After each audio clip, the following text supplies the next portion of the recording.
Hello, listeners. Welcome to Stars of the Golden Age, a show that highlights the lives of legends from film, music, and the birth of television during Hollywood's golden age and the few years surrounding it.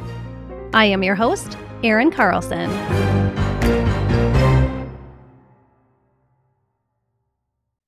We have a slightly different format for today's episode.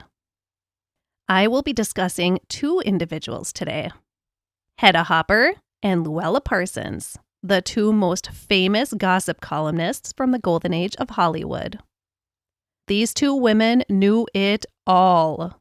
Their eyes and ears were everywhere. I'm going to talk a little about each of their lives leading up to their roles as Hollywood's biggest know-it-alls and their subsequent careers. And then I have a little special treat at the end of the episode. I will be rolling out a new feature for Patreon members, and I'm giving you all a sneak peek today. It's called Cocktail Party, and it's going to be so much fun. I'll give you a little taste of it at the end of today's episode. But first, our two nosy Nellies, Hedda Hopper and Louella Parsons. First, we'll talk a bit about Hedda. She was indisputably the most popular gossip columnist in Hollywood for years. Girl was a beast. Hedda Hopper was born Elda Furry in Hollidaysburg, Pennsylvania on May 2nd, 1885. I don't know, I kind of like the name Elda, but she had her reasons for changing it that I'll get into very shortly. Her mother's name was Margaret, and her father was David, who was a butcher. So I never know what to do here with the old versus new name as I talk about the childhood period, if I should use their given name or their later stage name. In this case, I'm just going to call little Elda Hedda going forward, just to make it a little easier and less confusing. The family moved from Hollidaysburg to Altoona, Pennsylvania when Hedda was 3 years old, so she spent the remainder of her childhood there. But Hedda was not content with a life in Altoona, Pennsylvania. She wanted to be a star. Hedda ran away from home as a teenager for some New York City-style excitement. She arrived in New York ready to become a chorus girl on the stages of Broadway. But it wasn't as easy as she expected it would be. Flo Ziegfeld, the man of Broadway at the time, called her a, quote, clumsy cow when she begged and pleaded to be one of his infamous Ziegfeld girls. She finally secured a spot in the touring theater company of actor and theatrical producer DeWolf Hopper. And as you can probably guess from that last name, she goes on to marry Wolfie, as she affectionately called him, a little bit down the road. Hedda was a chorus girl in Wolfie's troupe, but she yearned to be an actress. She worked hard, honing in her acting and singing skills, and she finally secured a lead role in another traveling theater company. And then she got another lead, and another. She worked hard and reached for her dreams of becoming an actress, and she made it happen. No word on why Wolfie didn't cast her in a leading role. No nepotism there, I guess. Hedda and Wolfie tied the knot sometime in 1913 when Hedda was 28 years old. Wolfie was 55 years old, and Hedda was wife number 5 for him. Now, this is just me, but I think 5 is a bit too many wives. Wikipedia was kind enough to share the names of his former wives with us. Get a load of this. So, he just married Elda, and his former wives were named Ella, Ida, Edna, and Nella. And then wife number 5, Elda, which was still Hedda's name at the time. That is a solid set of old-timey names. But you may have noticed that list of names are very similar to each other. And this became an issue for old Wolfie because he accidentally called Hedda, or Elda as she still went by then, by the name of some of his ex-wives, Ella, Ida, or Edna. They were all just too similar. Guess he should have married a Dorothy or Gertrude in that mix. These incidents of her husband calling her by one of his former wives' names was what led Elda to changing her name to Hedda. She paid a numerologist $10 to advise her on what she should change her name to. The numerologist said Hedda, so Hedda it was. Hedda transitioned from the stage to silent films in 1915, and she quickly became a very busy silent film actress. She was known for playing society women. She and Wolfe also welcomed their only child together in 1915, a little boy named William DeWolf Hopper Jr. And fun fact about him, he also became an actor. He later played private detective Paul Drake on Perry Mason. By 1920, Hedda Hopper was making $1,000 per week, which would adjust to $16,000 per week today. She was richy rich. Hedda and Wolfe divorced in 1922 after 9 years of marriage. Then he went on to have one more marriage after Hedda, making it a grand total of 6 wives for old Wolfe. In 1923, a newly single Hedda Hopper followed the steady stream of actors and filmmakers to Hollywood and was signed under contract with a pre-MGM Louis B. Mayer. Hedda Hopper ended up having a very busy and pretty successful film career. All in all, she appeared in at least 120 movies in her 23-year acting career. Hedda Hopper's career that she is best known for came about in 1935 when her film career started to fizzle out. You know, aging and all. And this career was writing juicy gossip. She began working as a gossip columnist for the Washington Herald in 1935, and from there she moved on to the Los Angeles Times. Hedda Hopper's Hollywood debuted in the Los Angeles Times on February 14, 1938. One of her very first juicy pieces of print left her with a very important figure not impressed with her. She reported about President Franklin Delano Roosevelt's son James cheating on his wife with a nurse and heading towards divorce. FDR was left not a huge fan of Hedda Hopper. Despite the President of the United States a little irked at her sticking her nose in his family's business, Hedda Hopper climbed the ranks really quickly as the top gossip columnist in Hollywood, breezing by Louella Parsons and waving a quick hello on her way up to the top. She was soon rolling in dough and living the high life in her luxurious mansion in Beverly Hills. She referred to her home as the house that fear built. Hedda Hopper showed up everywhere she possibly could where celebrities were gathered. She watched and listened to every little detail she could about what was going on behind the closed doors of the who's who of Hollywood. She had no problem writing about the most intimate of private information in the lines of her column, and she made very few friends in the process. Most celebrities swore under their breath the second they spotted Hedda Hopper enter a room. And as stated in the Saturday Evening Post, quote, "She showed a special disregard for the blacks, gays, and Democrats," end quote. She could make or break you, and she could share your most private information, like pregnancies or engagements, with the entire nation before you were ready for that information to be shared. She helped people like Joan Crawford at times, and she damaged others like Ingrid Bergman.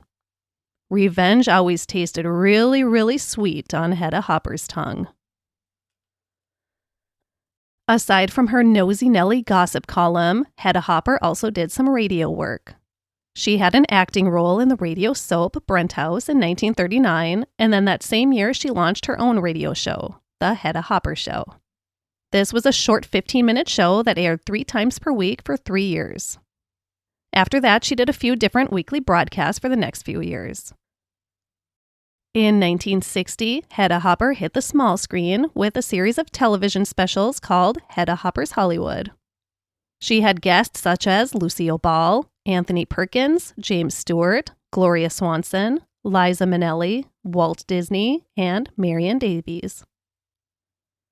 Hedda Hopper wrote a consistent column until her death. Her column appeared in numerous newspapers all over the world, and she also wrote for popular celebrity magazines like Photoplay. One more thing that Hedda Hopper was very famous for was her ongoing feud with her #1 competitor, Louella Parsons. Louella Parsons was born Louella Rose Oettinger on August 6, 1881 in Freeport, Illinois. so she's about 4 years older than her nemesis, Hedda Hopper.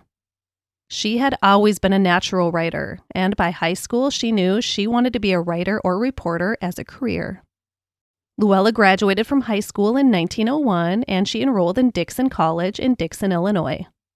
She was taking courses to become a teacher because, well, she was a woman in 1901. But while completing her studies, she got her first part-time job, a writer for the Dixon Star newspaper. Her dream come true. Louella was the very first female columnist in Dixon, Illinois, and she got to dive right into the fun kind of writing, society gossip. Louella married her first husband, John Parsons, in 1905 when she was 24 years old. A year later, they welcomed a little girl named Harriet. The family eventually moved to Burlington, Iowa. Louella and John divorced in 1914 after 9 years of marriage. Louella moved to Chicago, and the following year she married husband number 2, another John McCaffrey Jr. That marriage only lasted about 2 years. Louella Parsons began writing short film scripts in 1912, and Little Harriet appeared in several of these films. In 1914, Louella became the very first movie industry gossip columnist when she began writing a gossip column for the Chicago Record-Herald. Media mogul William Randolph Hearst bought the paper 4 years later, and he kicked Louella to the curb. He had no idea how profitable celebrity gossip was, or actually how much he would end up being in it. He thought printing gossip was foolish and a waste of ink. She changed his mind pretty quickly after she moved down to New York City and took a job writing a celebrity gossip column for the New York Morning Telegraph. Because one of the young aspiring starlets that she interviewed was William Randolph Hearst's much younger, longtime mistress, only this was at the beginning, Marion Davies. Louella Parsons sang the praises of Marion Davies in her column, and Hearst was impressed by this. So in 1923, he offered her a new job as motion picture editor of the New York Journal American newspaper. Also in her first few years in New York, Louella Parsons became a founding member of the New York Newspaper Women's Club, and in 1925, she was elected as the club's president. She had worked her butt off to achieve the success she had, but it almost all vanished that same year in 1925 when Louella contracted tuberculosis. Bad news. She was told she would likely die within 6 months. She relocated to Palm Springs, California to recuperate, then somewhere in Arizona, and then LA. Her health improved. She was too tough to be taken down by tuberculosis. And she decided to make LA her new home. Once she was well enough to return to work, William Randolph Hearst offered her the opportunity to be a syndicated Hollywood columnist for his vast library of newspaper publications. Her syndicated Los Angeles Examiner column appeared in over 700 different newspapers and had a readership of over 20 million people. Everyone knew who Louella Parsons was now. She was about 10 years ahead of Hedda Hopper in the syndicated gossip column game. Louella Parsons, like Hedda Hopper in the following decade, was a highly feared personality in Hollywood. She was known to have ears inside of every major film studio, hair salon, doctor's office, and lawyer's office. Nowhere was safe from the nosy informants devoted to Louella Parsons. In 1930, 49-year-old Louella Parsons married her third and final husband, an LA urologist named Harry Martin who specialized in venereal diseases. Fun. Not surprisingly, a lot of Hollywood actors needed some discreet medical assistance to deal with sexually transmitted diseases and other private matters. So Harry Martin was a regular studio physician. It is assumed that he took some of the spicy gossip he learned at the studios and spilled it to his wife for her own career gain. Louella Parsons knew it all, and she would stop at nothing to get a story and to be the first to tell it. She was known as the Queen of Hollywood. That is, until Hedda Hopper hit the scene in 1938. The two had originally known each other when Hedda was an actress, and she would often send juicy gossip Louella's way. When Hedda became a columnist, a rival, at first Louella was welcoming and helpful to her. I mean, there had been countless others who tried, and nobody would ever be able to achieve the success of Louella Parsons, right? Wrong. She quickly realized this Hedda Hopper lady was pretty good. She was ruthless, which for Louella Parsons was really bad. The two entered a career-long feud. Louella Parsons continued to write her column until December of 1965. Her assistant, Dorothy Manners, was highly involved in her writing in the last couple of years, but Louella Parsons was still working until 1965. She was 84 years old, you guys. She didn't have to work, but she wanted to. Reporting people's beeswax was in her blood. Louella Parsons died on December 9th, 1972, at the age of 91 years old. Now I would love to tell you about the new segment I'm rolling out on Patreon. First of all, what is Patreon? Let me explain it to those that don't know. But everyone else, please stick around. Don't dip out quite yet because you don't want to miss the cocktail party. Patreon is a platform used by content creators to connect with their fans. So for a small monthly cost, you can gain access to Patreon-exclusive bonus content. I have 2 tiers of support available through my Stars of the Golden Age Patreon. The Emmy tier is $4 per month, and with that, you receive access to the movie of the month and my monthly recap episode about that month's movie. You will also receive a Stars of the Golden Age sticker and a shout-out on a regular episode. The second tier available is the Oscar tier, which is $8 per month. In that tier, you receive the Movie of the Month episode, the sticker, the shout-out, plus a full-length bonus episode. Some past bonus episodes have been History of the Hollywood Sign, Black History in Hollywood, History of the Casting Couch, Old Hollywood Studio Rules, and more. This month's bonus episode is all about the highly entertaining Dean Martin Celebrity Roasts. So lots of really fun and entertaining topics that I dive into. Some serious, some not so serious. Now, the new segment. It is called Cocktail Party. And this content will be available to both Emmy and Oscar tier patrons. Let me explain what it will be. First of all, and most fun of all, I will share a vintage cocktail recipe, straight out of the Golden Age. And I will be making these puppies myself too, absolutely. I have acquired photos of actual drink menus from iconic Hollywood restaurants and nightclubs like the Brown Derby and Ciro's, so I know exactly what those stars were sipping on. Before I record, I will make the cocktail that I'll be showcasing that month. I'll detail for you the ingredients, directions, and if possible, I'll share a non-alcoholic mocktail version too. And of course, I will let you know exactly how it tastes. And I can tell you now, it's not always going to be good. Some of the cocktails I found look pretty disgusting, but I'm going to try them anyways. And then, what pairs very well with a nice little cocktail party? Juicy gossip. I personally don't care for gossip, but I do love reading vintage gossip shared by columnists like today's ladies, Hedda Hopper and Louella Parsons. I got my hands on a ton of old photoplay and modern screen magazines, plus archives of some of Hedda and Louella's columns, so I have so many vintage articles to share. It won't all be celebrity gossip, it may just be some fun old-timey articles or movie reviews, but I promise it will be highly entertaining. So, Cocktail Party will be shorter monthly 10-minute mini episodes available at both the Emmy and Oscar Patreon tiers. You'll get a cocktail recipe and review, and I'll read some old vintage gossip column content or other fun vintage magazine content. I'll share photos of my cocktail and some of the articles on Patreon too. It's going to be lots of fun. Join us on Patreon now to receive all the fun bonus content. Just think about the other stuff that you waste $4 or $8 on each month. Oh, and I should say, when you sign up, you get all of the previously posted content as well. So that's a pretty sweet deal. Not only are you helping to support the show, but you get a lot of fun stuff in return. A win for both of us.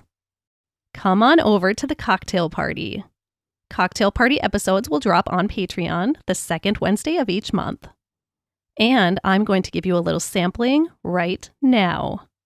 This is what you can expect from the Patreon exclusive monthly cocktail parties. Welcome to the cocktail party.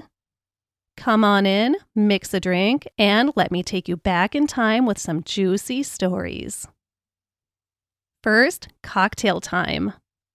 For this first cocktail party, I thought it would be fitting to enjoy the cocktail that Rock Hudson and Elizabeth Taylor claimed to invent while shooting on location in Texas for Giant, as I just mentioned in my Rock Hudson episode this month.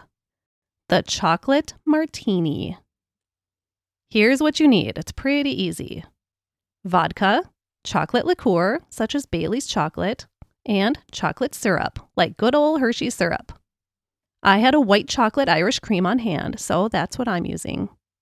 And as far as the vodka, we are huge fans of the Members Mark vodka and tequila from Sam's Club in our house. Seriously, you guys, we've done blind testings for people, and you seriously cannot taste the difference between Tito's vodka and the Members Mark vodka. Or Patron and the Members Mark tequila. Guys, I'm a tequila girl, and I love this stuff, and it is incredibly affordable. They're not sponsoring me, I promise. You will also need a cocktail shaker, a martini glass, and ice. Here is something really embarrassing, though. I cannot find my big, beautiful martini glasses anywhere. I looked in all of our drinkware cabinets, I looked in our bar, I looked everywhere. I'm afraid they accidentally went with the last useless drinkware thrift shop purge. Although I do not find them useless, not at all. I even remember having a conversation with my husband about them actually, when we were putting together things to bring to Goodwill. I didn't drink alcohol for almost a year, and when we were going through some kitchen stuff for Goodwill, he commented on how we could probably get rid of the martini and margarita glasses now, and the 16 champagne flutes I own.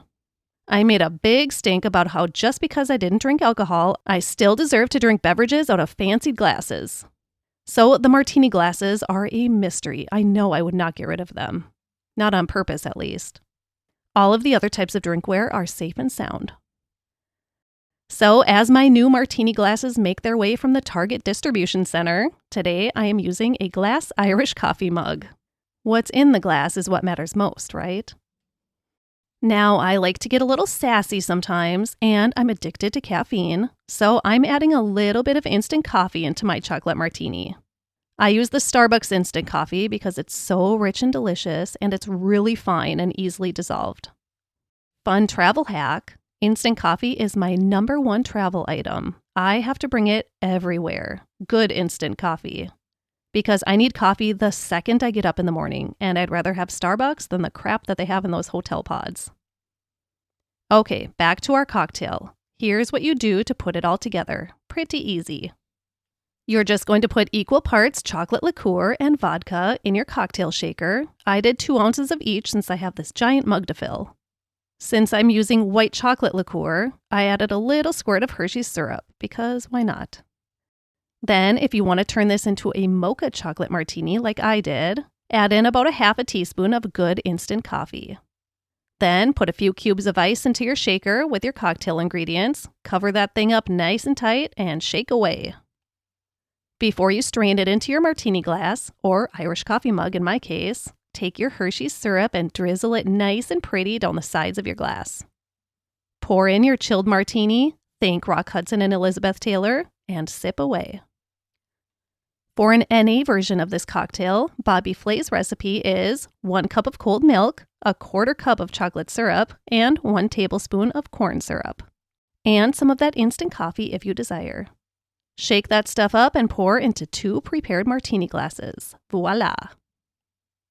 So I have this thing sitting in front of me right now. And how do I love this mocha chocolate martini? I love it.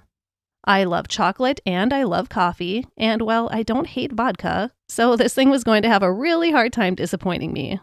I could drink this bad boy for breakfast every day. But since I'm a preschool teacher, I'll try not to do that. It would be a fantastic after-dinner drink, though.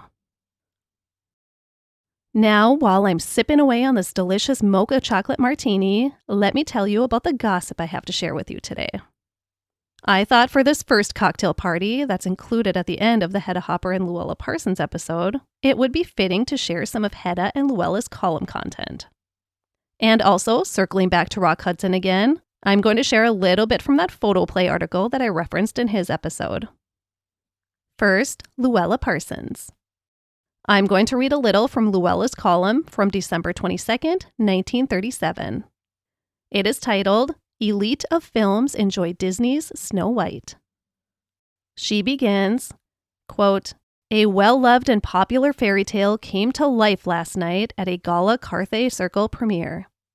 Inside the theater, a delighted audience composed of the elite of filmland reveled in Walt Disney's Snow White and the Seven Dwarfs. While outside, the sidewalk crowds found almost as much enjoyment in seeing Grimm's fantastic dwarfs parade up and down in an enchanted forest built in the foreground. Small and familiar figures wore grotesque masks of Disney film characters, end quote.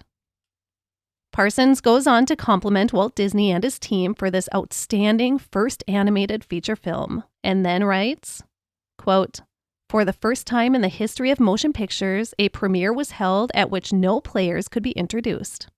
But believe me when I say you don't mind the absence of any great star, for Snow White and her fairy prince and the Seven Dwarfs become stars you will love and take into your heart. Among movie luminaries present were Shirley Temple, Bob Burns, Joe Penner, Freddie Bartholomew, Amos and Andy. Kind of sad they're grouped together like that, isn't it? Like they're not individual people. George Burns and Gracie Allen, Mr. and Mrs. Jack Benny, Marlene Dietrich and Douglas Fairbanks Jr., Fred McMurray, George Arliss, Hal Roach, Claudette Colbert, James Gleason, Paulette Goddard, Marion Nixon, Ernst Lubitsch, and Jesse Lasky, end quote. Now I'm going to read a snippet from Hedda Hopper from 1 year later, December 27th, 1938, which also includes some dish about a beloved classic movie. And offensiveness. This is kind of funny at how offensive this is. Hedda Hopper writes, quote, on the Wizard of Oz set, they've added 50 school children to the 150 midgets, being sure the kids were the same size. Makes it mighty difficult for Miss McDonald and her staff of school teachers, because the minute a scene is finished, they grab the kids for their lessons, and 9 times out of 10, what they find on their laps is a midget, end quote. Another little snippet from Hedda Hopper about Mr. Clark Gable. She wrote, quote, had a red letter day at Metro, lunched with the king of the lot, Clark Gable. Not alone, unfortunately, so I couldn't ask him the $64 question, is he going to get married? I thought it might embarrass him. Don't think anyone has the foggiest idea how beloved that guy is on his own lot. Big, hulking men came, put their arms around him, and then passed on. His hair's a little grayer at the temples. The moths got into the sleeve of one of his best tweed jackets. He ate sliced tomatoes and drank black coffee, end quote. I'm sorry, but I would be eating way more than boring sliced tomatoes and black coffee if I was a huge star in the MGM commissary. Gotta keep those perfect physiques, though, I guess. This column didn't have a date, but I'm guessing it was written a few years after his wife Carol Lombard died and before he remarried, so somewhere between 1942 and 1949, probably closer to 1949. And one more thing I want to sprinkle in here, a little piece from that article written about Rock Hudson and his roommate, Bob Preble. Actually, it was written by Bob Preble. The 1952 Photoplay magazine article details their cohabitating living situation as a fun bachelor life opposed to a romantic living situation, which it may or may not have been. I should note they resided in a one-bedroom bungalow, at least for part of the time they were roommates. The article is titled Bachelor's Bedlam, and here's a little of what Bob wrote. Quote, Rock leaves his bath towel over the top of the door or flung into the tub, or sometimes on the floor in a pattern of studied confusion. Whenever I trip over one, I make a suggestion between gritted teeth that he try hanging it on the towel rack. Whereupon he reminds me that I don't even leave my towel in the bathroom. I drag it to my bedroom and leave it to soak the bedspread. End quote. Later he says, quote, "It's been a welcome surprise that Hollywood actors like the simple things in life. At least Rock does. If it happens that neither of us has a date for an evening, a rare occurrence, we hop in his Oldsmobile or my Ford and go bowling or play pool, or even spend an hour in the penny arcade," end quote. He goes on to say how Rock had a really hard time waking up to an alarm, so he was forced to use a calling service to wake him up. So he began hating the telephone ringing, which I learned in my research that he liked talking on the phone, so who knows? Maybe it changed for him down the road. Bob writes, quote, "As a matter of fact, he gets angry when his girlfriends call, at least if he's asleep at the time. On the other hand, part of his reaction is due to the fact that he dislikes possessiveness in women. And usually when a girl calls, she wants to know what you're doing and why, or where you're going or where you've been. Rock likes his freedom, and when he gets married someday, he'll be surprised to find that Mrs. Hudson wants to know where he's been and where he's going. It's a feminine type of attack against which at least two males put up a roaring defense," end quote. He goes on to brag about all the beautiful women they have both dated, and then the final part of it I'll read is this, quote, "Rock's good nature is his first attraction for people, I think.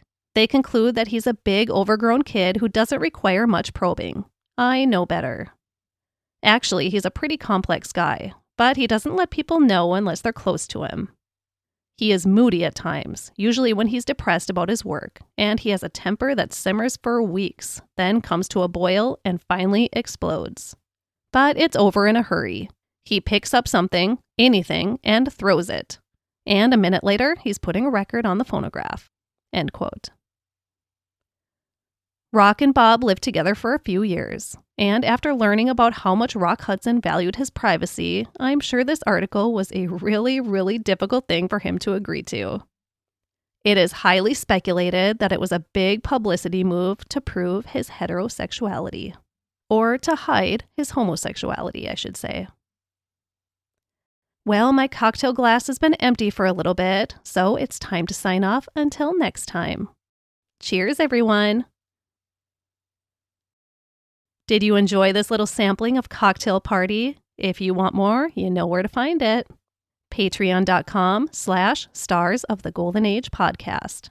It is available at both the Emmy and Oscar tiers. I do have a couple of bullet points to cap off the stories of Hedda Hopper and Louella Parsons before I go. Bullet point number 1. Hedda Hopper was known for her extravagant hats. The IRS allegedly allowed a $5,000 tax deduction each year for this business expense. Bullet point number 2.